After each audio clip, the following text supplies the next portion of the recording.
belam darang di data je yang betul di gudle kalau su ai get Israel mahangga Jesus Christa hame pum tu zalung rabu plan zaina harigu mission tu za tatu sura belam la na rasamga detail palung kewe begini patsai lu za ring su da lu za tingin tedai di rabu sangba rabu program da tu kam malu za rangai berni maksa rawai dia kade Roy Yapalesi Aizen Maya ani Kiame Bodele Zane Kialuza ani Saki Rabu witness Tang Babe Bodele Ting Wang Ne Railang Bege Zemana Hamui Gop Paluza Tim Rada di Bisang Tamak di Bisang Zane Rabu Zemana Me Keketun Kailakza Iden Mary gana ting pe ting bia ting tu se zat mit za lung tam mak za nam ram ge pani hai hik za hing za ha za hazat samtat sudi bloge ha ko halat samtat sudi bloge rana samram mai lu betang ha ko sa samtat ti dele ka se de ha samram dele Babel Tower ko samram ge zaina adam mana it Hamui ya lu sang le sipo zan mit set pa ko le na mai ani Zeme tribe sam da ga kada bu z na ya tribe nang kailak bam le Babel Towers ku sam rab ne peti ko le pa kuri ting tuang bum be gan lung me bo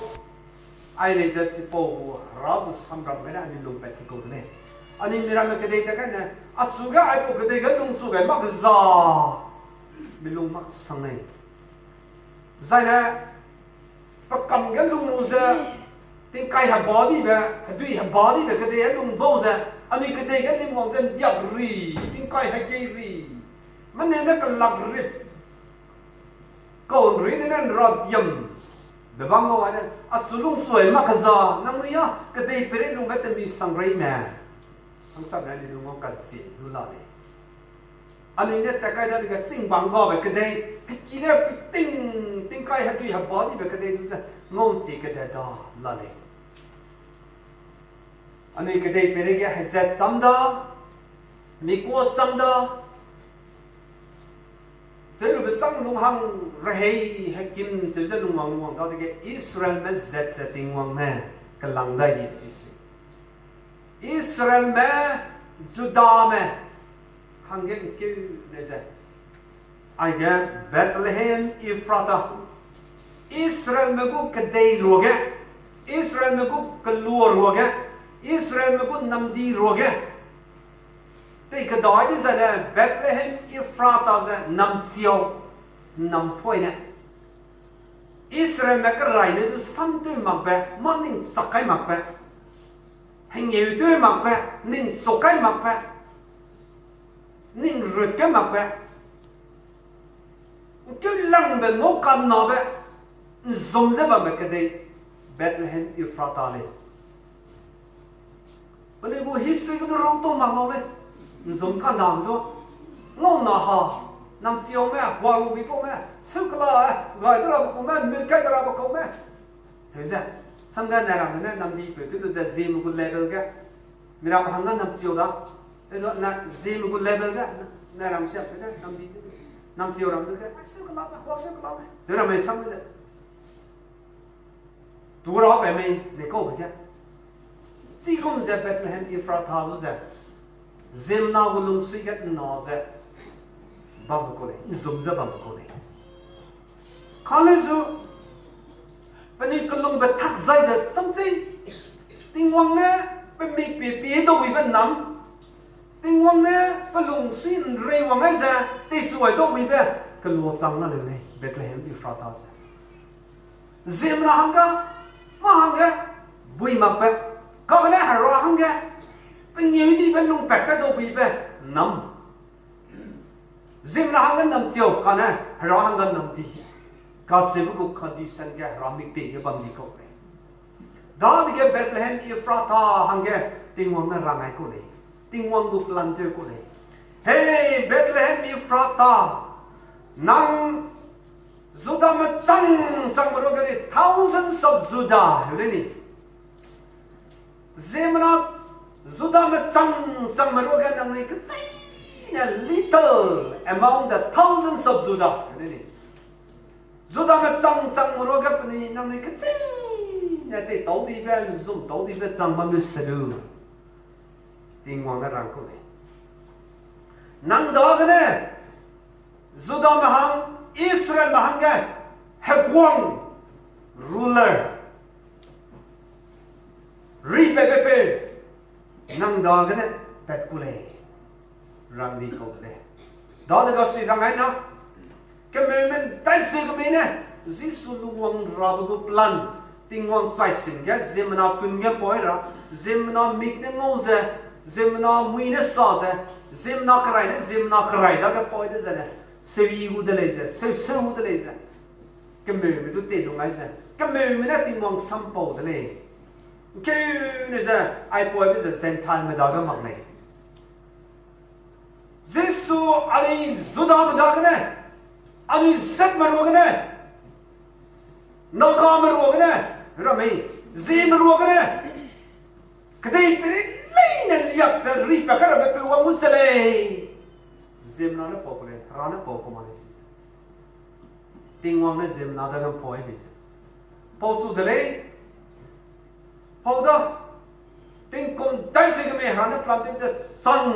sang phơi uống đấy sang ai phơi mấy sĩ giáp này kéo mong đi câu đấy này kéo mong đó cái mình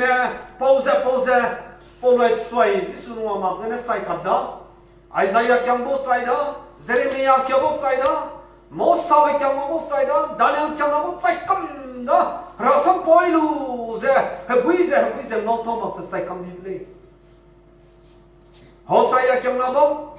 minor prophet major prophet kéo bố cái mình đi về cái mình xem đi về lên giờ cái mình là hạt tai ring gì mà rõ lung ông này giờ pause bên này chạy bên này giờ ta cầm đi lên chỉ sắp tới mai ý lấy giờ Paul cái nào second coming of Jesus Christ Jesus Christ vòng đại của này pause ý rapture mà làm này cái này ina hạt đầu cái gì này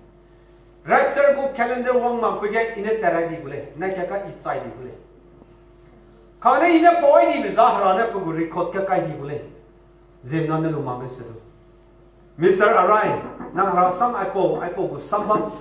ang của sam cái ra bây giờ nang po ai đi đấy ra cái record cái duty của này chỉ hàng cái I'm proud of chỉ hàng cái ina cái đi của này nó mai cái mình mà mẹ Ephrata Bethlehem Ephrata cái ra nu của này cái này mình sẽ đi bắt cái ra của này Israel nó có hợp của này răng ai đi bây giờ Poi pe num za poi di be selu ze ngolu za poi di be sam ai ze Judah mera mene selu dele Sipo sam ze mathai kanagu akekete puyele fulfilling that prophecy in Matthew 2:1 Matthew kanagu keke puiting răng với sắc cho lùng mà này răng với sắc cho lùng tối có cái này nhưng ấy đi tiếng công trăng đấy giờ cái bây giờ Jesus Christ lùng mà nó cái tóc bây giờ Emmanuel ta cái ra đây ta cái ra bây giờ chẳng bây Jesus ra đây Jesus ta cái Bethlehem cái lùng này Bethlehem cái lùng này lời sang can chi mà đó cái lùng này lùng này Saya palung ma bege pakan tuve ram kan tuve pokan tuve pamune pautuai John Baptist kam na pose kame meram se Old Testament bu kame meram na ram se rang to hang da je New Testament ge rang hang da Jesus Christ na ram tingi mangel mene sakit teriai kame ke si kan ngom meram ra na ka lam ne rang chi chakai be samje na mai ani Sokli cái đại này, lùng ông bị trăng, lùng ông mà bây giờ sao bị bố sống ra, rồi đi bị sống ra mà, lùng ông bị trăng, bắt tiếng nhất đại đi bị trăng, chỗ nào tăng bạn đi sao lại này, cái này, ada cái question cái là, Judah me daga Israel me daga namui daga na namui zari pakara pewang mulai. Kada bezet daga na lumpelu za namui zari pakara hawang ramak lay. Right di ko lay. Namui daga na lumpeku, namui zet me tegu, namui sana me daga na lumpeku lay. Kagane. Nalang beget seuze Korinthia ka rang di kum the. Cheese. Judah में Israel में जीसु Christ आज receive accept वो चीज़ लगता है दिले नोए okay सब मामा में सब जीसु Christ आज तो क्या पुण्य वो चीज़ लगता है दिले last का Israel में बसीत में दागने क्यों से ज़िम्नादु गिने में लुंग्रेक्स में Zeme na telt sa te gine mene Heroloze Jesus Christ had rejected Resako klitwa Pezema mang laibria ga klitwa To pa kai bele Jesus Christ had last ke to pa kai bele Ani Bible ga roi di za ani kyam za ani ting mang lai za na Ina na mai ai ko sa ba rimba za pelam bang ko Nang di daga nungwang lay kasi bizarang to bang di bizarang last ka nungwang lay dalay passing su dalay repair kaya betati su dalay repair betati hame pungo repair betatu practicality su dalay hari go repair kaya besado pana samrak kapra me dam nu za rong yang dekate su dalay kate ki bi ngoi la bi som ki bi ngoi la bi pe ting wang gu Cái mình có cái đi ngôi là vì last ka rejected. Linh cái gì phải biết tới, sai bùi lên sẽ biết tới. Zeus mà bên này ruộng này lung pepe, Zeme pe tu za Zeme pe du repair hàng đầu vàng pe tu za Zeme này rejected thế biết tới. Some dollar. Chỉ sắc cho nó mai. Israel mà hằng rejected đi thế cái này, phần này daga dendi kahriban, thế cái Peset thế rồi wang za bang uri le, anh biết gì đấy, do that cái cuộc đời cái rang này, his own people rejected and received him not, hele, bako Zeme na kim sing mana pesuga luai lak sekali tuani delay. Seine Bezüge receive luai silak tadi dele. Gospel zon aket ko kerja si jarang ni ko. Asamang ay harasam.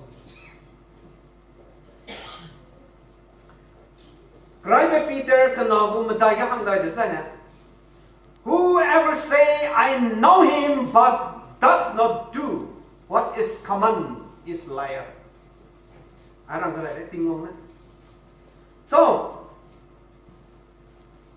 so mà y bắt chú xí lệ, à chơi với lũ ra, bắt chú lúa mặc xe, bắt quỳ hình đi lúa mặc xe bằng quá, hết sao được cô này,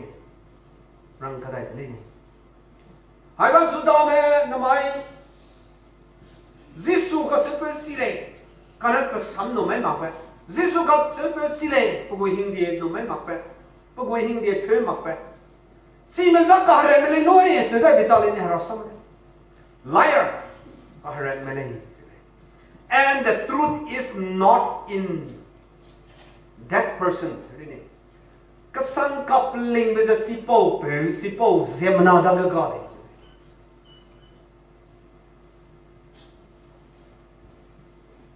Isaac, Zeus maguring tingga, Judah maguring tingga, Israel maguring tingga, petiko le. Namai pesin ong dai se sakatak hang dai bike. Anui Jesus Christ ham mei pum tu ze Bethlehem Ephrata ga lungong rabza lungong wai dele. Kana Jesus Christ na program kya tu kadai la le tingwang na ani hang ga. I nang mi du ga lu ra hang ga wang kyu dai le. Jesus Christ lungong rabza rab set sana mai ke me mena tingi mangyal mena hari kanchi mena hara begin sing na hara sam ga rang bang Zalangai peraman, bisung ganu mai anis, kia dai lau dali ni. Juda ma hang tin kum chang po e kum ja ani na tin kum chang po hang dai da ne ani Christian de bisa tira kani meta pe me aket ku kre ke ani ngole as Jesus was taken up from you into heaven Jesus Christos en nang mi rogne tingim bet hang di besakta will come in the same way as you saw him go into heaven. Nang may mixing, ganating yung nang pilusa, nang niruwagan na si sudugang mo. Tay sudi gumza, tingin mo mo hang di bigumza, tingin mo mo gyuti bisakta. Tim sakta nang nidulura hang go gyuti. Nang may na? What is peti bisakta? Wang dai mo rin. Kada daw tansay wang mo kulit. Kamoga na dati za kamoga na wang dai mo rin. Lim kati besakta lim wang dai mo rin. Kani me ta te besi. Wang dai sing ulay si za kembe mina rang sama lai ka gna tingim angyang kanchi gna direct Jesus Christo kani merama Galileans merama himno periga sabuz da Jesus Christo tati bapni heuza dagum sing me ngome ngotai ran zale za plan in tapega plan da linde vi sebi ngotala adi bisa Jesus Christo duga tingin te tati za seza zemna bi ngoga te tati kodle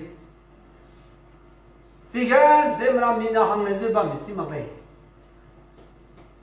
đó có bên ngang pi ra đây có mấy giáp bên mi cái hiệp ra pi bám mấy cái bên mi nuôi ra pi bám là mấy này ngô mang mấy ra anh ấy nè mà pi thế này hơi mà rùa thế này mà cả rùa phải cái ngô phải này cái pi này phải mi nuôi lọc chỉ chắc là ngang pi rồi ra bám mấy cái chỉ bảo là cái Jesus Christ du pi bên này bám là mấy này cái đó về dạy cả hai bên ninh đại ra nằm ta này bên này tập học tu ninh đại ra nằm ta này chỉ mấy bao giờ Jesus Christ du cái pi lu zabam beting cái hang sam na hap zabam talak này hang sam na hui zabam talak này tingim angel mena Jesus Christ du ngop ta di zan dai ko me ba blo cái tingim angel mena dia la ka du za hey Galilean medunga nang mai na pi Jesus Christ du te tu di siap sa nang ni du ra hang ge ai ko sak ta wong dai ko nei noi nom sia sa lo se Rangai đó,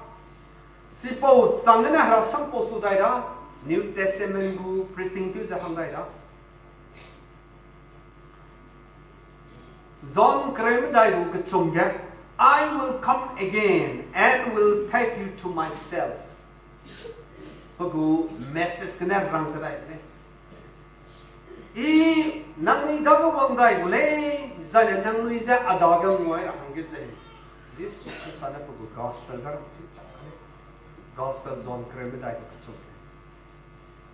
last get ram kap tak hang dai Matthew kai medai ko Hebrew sukui gane hadai set get jai design ani ngok le peting go si gane I kya da ko le ka na si ga ra ga dai ko sa be se Jesus Christ nang mi nang ngô sắc sa lung wang dai bule zana I nang ni da ka wang dai za ada ka nang ni du ka mo wang ba mai le rang tam mai ne ta se me ba bam la mai ka ne ya ticket sina ne whatever ma thai hang dai da ke ra bu ning ka hare ga ke la mai ke nu ga zuda mer wa ne zuda me se ri per ra wang bule be za luai si la pe si ga ne Perina resecte di besakta sel de sel lo ti la ko di kumza sa za pauza lo ti la ko di kumza ani nalang bu gur rahe nang I lung za ba rahe ani tangwang da ra rahe ga zudam sona siaw le ni zudam sona resecte me ki pe ko le Jesus Christ adu gyai ka no gyai ka som ne men som ga pa kurele Jesus Christ adu ge helinge gyai bam ram la me namai many will miss. Jesus Christ đó wang cái đây thì cái Jesus Christ đó wang cái đây sẽ hạt đầu là ram ta bầm le bile. Nawa bekira saman damai di kone. Nawa beting ura samana aigan damai di kone. Nawa beting cái begum sa ting se bling za bam beting cái Nawa na ting kum hai kitchen kai. Rabu sam ramu wang udale. Ting na ting hadui di wang udale hadui nai wang udale. Halung hali zulau. Halung hali zulau koi below again. Ting sine ba me ting hane hui rang lang ai bi se hane ka harui me tsang ba hane ge gu lap ta di ko po be per ne hane ge gu ti ko de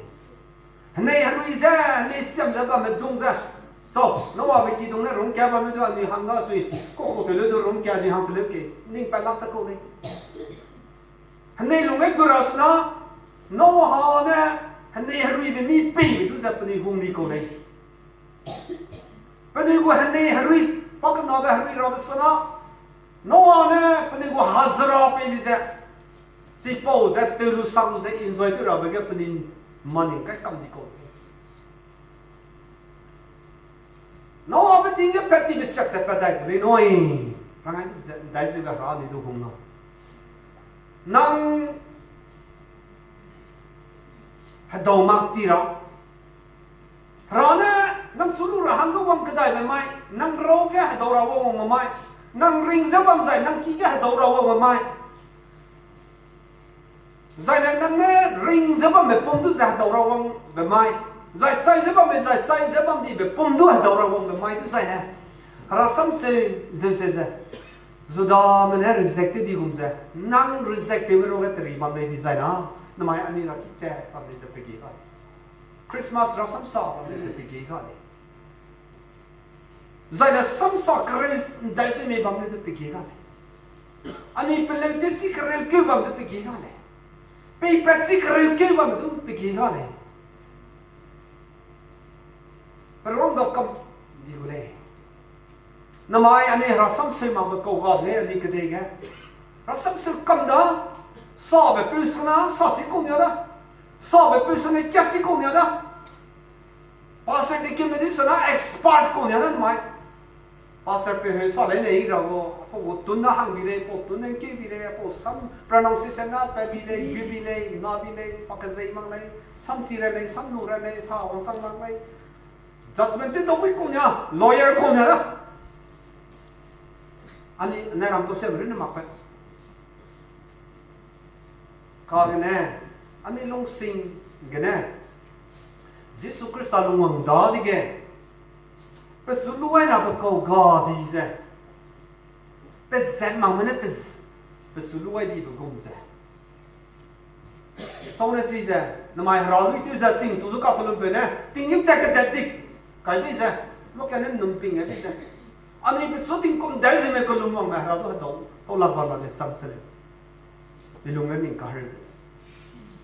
Zenak ani kedai perigu sam, kedai perigu atmosphere, kedai perigu tingkai, kedai perigu zimna gu tatu, kedai perigu zimna gu lungsing dai se ke me ani daga wang lei de tu se pi mak se. Mirun na haradu pilu se ani Christoph na hadora goreng ting tele mak lei design a. Zuda me daga peti ni sekta ai ge wang dai goreng se. Nawa beting ge peti da sam da na ani sikla de tirang ge Ra samana ani zu ka te je alung ge ide to be ze ge ne ahang te ze isa ago family hang te ze isa ze ge ne that wang chang lak cha ha do to lak cha ta di ra me miss tu ra me ani muya reject mak le Israel me ja apni muya reject ka malai kana apni lung ne reject di ko apni lung ne reject di Jesus began haling ai yang bilai rung kam mang le sedu peni dung ne peni bu buang pe le ha ka bi sai ka zai đó chứ không đi cô Jesus Christ do ga peni hung mak che pi ni ha ga se te pe Haga kahama be pamo be mi na quitting uze. Parenting kabang ki ga jail ga bang wi be prison ga kai be kabang ki kai be uze hung di ko le. Si kabang pe za pren si vi si mak le. Zem na du gi uze haga te sa pamo be mi na quitting ga za kabang ki kai ni ko le Jesus Christ starting ga. Kabang pe za lung ke be pre si mak le. Si po pe za leader academy si mak le. Jesus Christ adalah nil kesarang kamu ka, pehera tu ka, peki tu ka, pakade tu ka. Ripesang ripera bepe, pakade perampede ka. Jesus sang Jesus, paluang betu kabui kilo mereka, kabui kuat kenapa nze ka. Zana kabui bepe me naha jeting suka. Jeting suka dah ada di ke hagat bepe perampede lah. Haga setelu za zimna du gilu za kabang gyo pa pe hera lela. Kadai pere go heran yep ba be pe bi da dige. Chau du phakara lo phai le bina question te blogan de ko sa. Bodi mina kabang ki so sa pe lu za. Barabasum phakara le. Haga setelu dum phakara. Anu go leader le. Anu go cái hơi bị biểu lên phạt cái đó phải mẫu phải mì bằng phải biểu gì phải số cái hơi phạt cái đó tôi sẽ sao tôi riêng cái đó các bạn kia cái này hơi phạt cái đó rung diam gì Jesus Christ đã làm cái đấy gặp phải kí phong phải kí gặp phải dây băng gặp phải mẫu phải mì gặp Jesus Christ đã gặp nhau phải gì Jesus du gâteau de sakalo. Helinge gâteau sakalo. Gâteau brûlé. Si ça brûlé. Rong diam ça.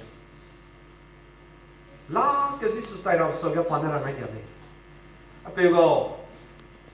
Penite sebab penite si makle, penite mon lenga belon. At sewa dai betale. Jesus ne. I penite hangal lumang da kana penite luat silap ta di.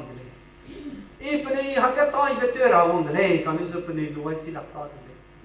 pego nona pni mon na belo pe mik di kyo sa pane ko na ko signal wai de kawna nang su asu hum be zegna rasam ge no wa beting ki no wa beting ge peti rasam ge nang su atu te ba ani mo para sai za ani cemetery ge na dora be za de ka dot zun za harado reject ne te mara kanu sadi umza mi mui kena reject malu tu nangu character kena rejected design ha nangu sui kena rejected design ha rejected tu ni ya si sudu kelomai lang lai tu maka tu nangu practical life ke harap hindi kena zoma seta kyo bamai design ha zim na tu piru za harap mute sege te bamai design ha nang easy sukrista duge zudamne Pani kerai ripera betul tu rejected di guna, ani leja rejected di sana, ani miste gule, lutong makta di gule. Ule kagra Israel mak kalang lu bezat cang bezekere pani hangga chance pakan awal nari. Gospel pani accepted dar beting pay gali. Karena ani ya rapture nak close di bemaiga ani hangga beting gali. Namai deh. Grace period kohong ba ting, kohong ba rahi kasih. Rabu kan dia berhei zetuna berhei grace generation. Nalang be generation dah rabu ko hum berhei zede. Ai ko berhei gan nang ilung tau be bol ze. Ule ke dei peregan dai se me nang sai nang so. Bam le bile kan le zu. Ani rana wa mai gan mister mar hang ge. Ka do na chang kam ra hang ge. Ani sa me bo ka do me bo. No me bo ka do me bo. Ka ko me bo ka do me bo. Itu orang kita kelih, tapi sakit sama je santi, itu saya le, saya